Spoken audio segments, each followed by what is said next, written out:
I think the most important thing, Anima, for all of us, for our audience, and for everybody who is following this is a war against Brics, and now it's a hot war.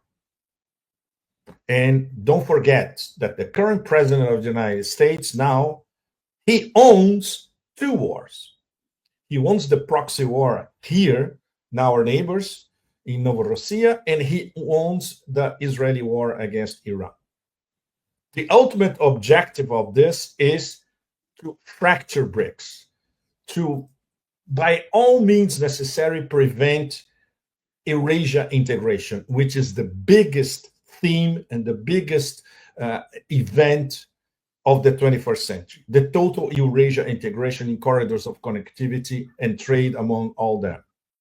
And it's not by accident that the wars against are two of the top protagonists of this integration and two top Brics, Iran and Russia. So this is the big, this is the bigger picture.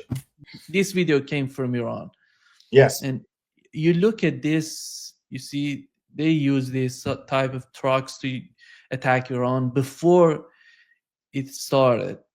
And here is what the Russian ambassador at the UN said.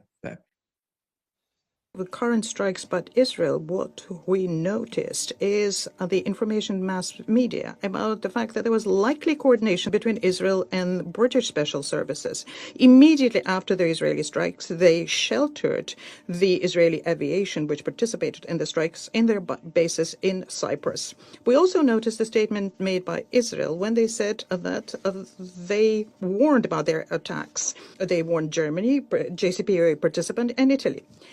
It also came to the fore that our American colleagues also had information about the strikes. The Israeli strikes were also supported by the French, who clearly knew about them beforehand. The UK did not participate in this action. And let me say clearly and unequivocally that Russia's claim that British sovereign bases on the island of Cyprus were in any way involved is nonsense. It is deeply irresponsible at moments like this for Russia to be spreading disinformation. What an absolute bumbling idiot. Of course, the only thing the Brits can do is to deny it, because now everybody and every intel agency and every think tank that is following it now know it's the same thing. Exactly what MI6, in coordination with the SBU and with input from Mossad, which was used later this week, this is what they did with those trucks full of drones inserted into Russian territory.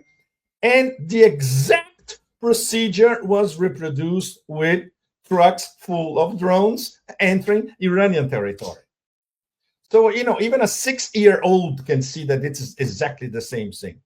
And the three main protagonists of this story, MI6, SBU, and Mossad. First of all, it has absolutely nothing to do with the Iranian nuclear program or Trump trying to come up with a JCPOA 2.0 after he broke the original JCPOA.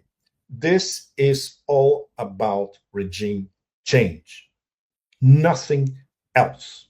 It was a mix of attacks on Iranian nuclear installations, which they will never manage to destroy because they are deep underground, as everybody knows. They destroy the surface, or they destroy some radars at the surface, and some installations at the surface. That's it.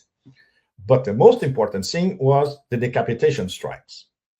And this is exactly the modus operandi with Hezbollah. The IDF, they only know, the only thing that they really know what to do is one thing: kill people. It's a killing machine and a genocidal machine at the same time. So bombing people, hell from above, defenseless people, very, very easy. And of course, targeted assassinations. It's the only thing that they do.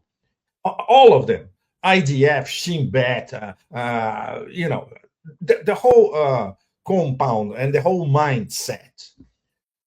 these imbeciles never understand that movements and strong sovereign nations, the people at the top, they can be replaced with people at the same level, and if not, even better, which is exactly what is going on through the high ranks of Hezbollah since the assassination of Sheikh Nasrallah. And it's already happening in Iran. Immediately, Ayatollah Khamenei appointed the substitutes of the leadership, the military dictatorship that was the military leadership that was assassinated, and of course Iranian scientists.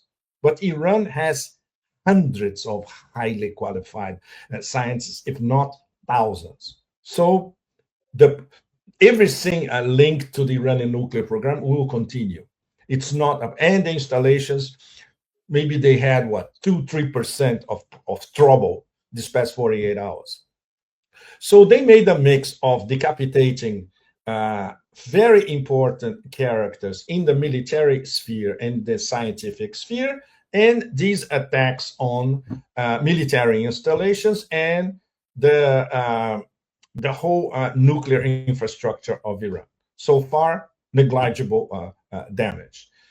But the whole thing covers, masks what anybody who follows the neocons for the past in my case, more than 25 years. I was already following the neocons even before 9/11. I was following them since they came up with that clean break plan and their very close relationship with Netanyahu in the late 1990s. And after 9/11 was even worse, because all of us who were following the war on terror, we had to follow the famous neocon roadmap, 7 countries in 5 years.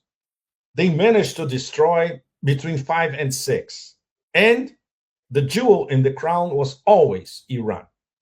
I'm sure you, Nima, remembers, and many of our audience remembers, by 2005, 2006, I was going to Iran every year at the time.